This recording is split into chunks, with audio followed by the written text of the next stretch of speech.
Nah, jadi saudaraku rahimakumullah, Al-Mahdi akan menjalankan tugas sebagai pemimpin umat ini. Apa yang dia lakukan? Dia akan melaksanakan, menyelenggarakan ghazawat.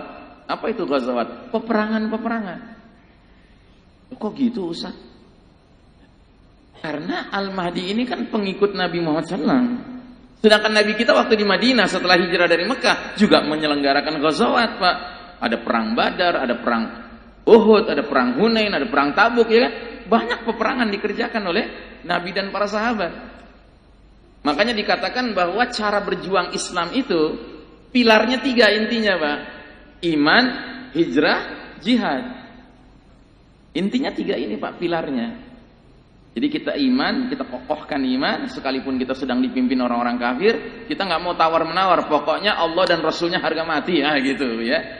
Itu namanya iman. Kita kokohkan terus iman kita. Sekalipun mereka ngajak kita untuk teriak harga mati yang lain, nggak mau kita. Kita harga mati kita cuma Allah dan Rasulnya. Karena apa? Teken kontrak kita hidup mati kan dengan Allah, bukan dengan selain Allah, ya. Sampai kapan kita terus mengokohkan iman ini? Ya sampai mati. Cuman ada jadwalnya, nanti kita harus hijrah. Ya. Hijrahnya kemana? Ke tempat pemimpin kita muncul, Al-Mahdi ini. Di mana Al-Mahdi muncul? Di Mekah. Maka sebagian kecil umat Islam ada yang hijrahnya ke Mekah, tapi sebagian besar nanti hijrahnya ke Syam. Karena Al-Mahdi di Mekah itu hanya menerima registrasi, ya, as-sabiqunal awwalun, generasi pelopornya saja. Banyak. Untuk kemudian dia segera mendirikan khilafah di tempat yang sudah diisyaratkan oleh Nabi, yaitu di Syam. Nanti umat Islam baru ramai berbondong-bondong hijrahnya ke Syam. Tapi dengan catatan, yang memang bisa hijrah, yang tidak bisa sudah terpaksa dia ngendon di wilayah masing-masing. Termasuk saya khawatir yang di Indonesia terpaksa ngendon kalau nggak keburu hijrah. Karena apa? Karena peristiwa Dukhan, peristiwa pembenaman bumi di timur, peristiwa pembenaman bumi di barat, itu menyebabkan dunia kita nantinya berbeda sekali dengan dunia kita sekarang. Dan salah satu yang paling membedakan apa? Terjadi shutdown of modern technology. Teknologi modern ini macet, Pak. Nggak berfungsi lagi.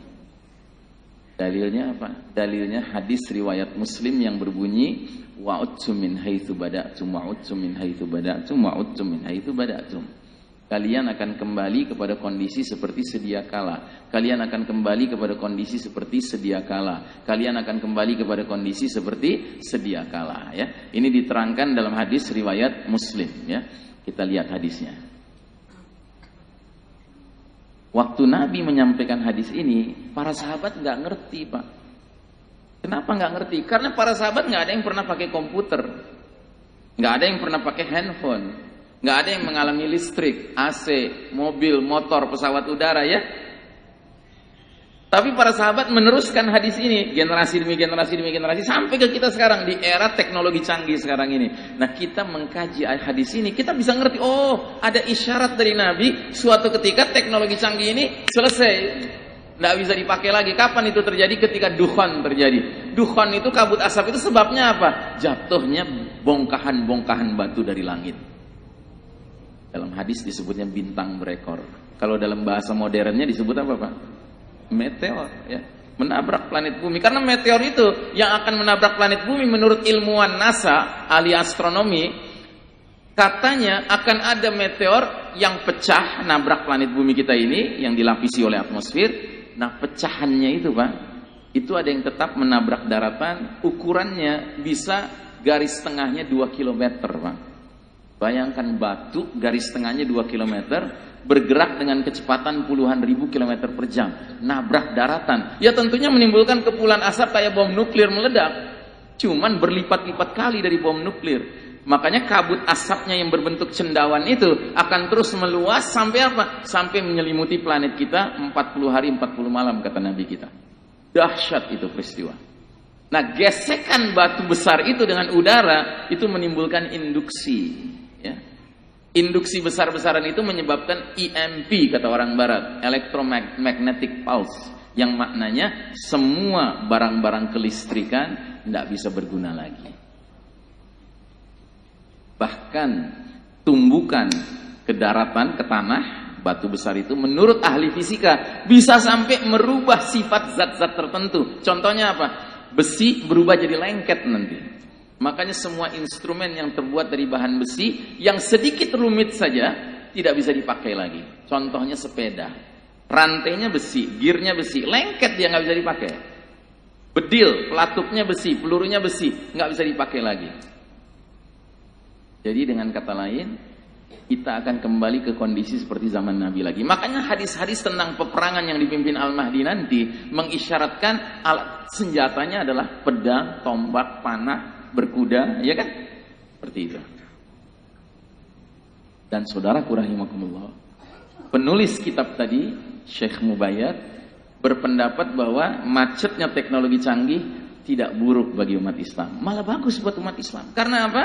Karena kita langsung istirahat dari perlombaan mengejar ketertinggalan dengan barat kafir di bidang teknologi canggih. Sebuah perlombaan yang sebenarnya nggak akan pernah bisa kita menangkan. Karena apa? Karena barat nggak pernah rela kita menang. Nah, jadi saudaraku rahimakumullah, dengan berhentinya teknologi berfungsi, maka kita umat Islam yang jauh tertinggal dengan barat kafir tiba-tiba jadi setara kan, jadi 0-0 kan situasinya kan, sama-sama susah kan, sama-sama jadi nggak ada kecanggihan teknologi lagi, nggak bisa menyombongkan diri lagi. Nah, kalau sudah seperti itu keadaannya, ya, berlakulah kaedah orang Betawi, Pak. Lo jual, gue beli. Baru bisa berlaku, Pak. Kalau sekarang kita ngomong gitu sama barat kafir, itu cuman gertakan kita saja. Tapi realitanya di medan-medan peperangan umat Islam jadi bulan-bulanan, Pak. Jadi bulan-bulanan kita. Kita berkeringat-keringat di bawah matahari, paling mentok kita pakai RPG. RPG itu senjata anti tank. Sementara mereka di ruang AC, Pak, pakai komputer, pakai mouse gini-gini, Pak. Target lock, kayak main game aja. Mereka nggak perlu turun ke medan perang. Sementara drone-nya bekerja, ya kan? Mengirim rudal. Tewas langsung mujahidin 200 orang dengan ibu-ibu, anak-anak sekaligus. Kalau ditanya, kenapa anak-anak ibu-ibu mesti kena? Ya, nggak terelakkan. Kurang ajar. Nah, jadi saudaraku rahimakumullah, ini kondisi dunia nanti. Nah, dalam kondisi seperti itu muncullah pemimpin kita, Masya Allah. Sementara umat lain lagi sibuk nyari makan, ya kan? Karena apa? Situasi dunia, orang di mana-mana kelaparan nanti, Pak. Setelah dukhon, setelah kacau bencana-bencana ini. Nah, umat Islam yang ngerti, justru mereka sudah siap-siap menyambut kedatangan pemimpinnya, Al-Mahdi.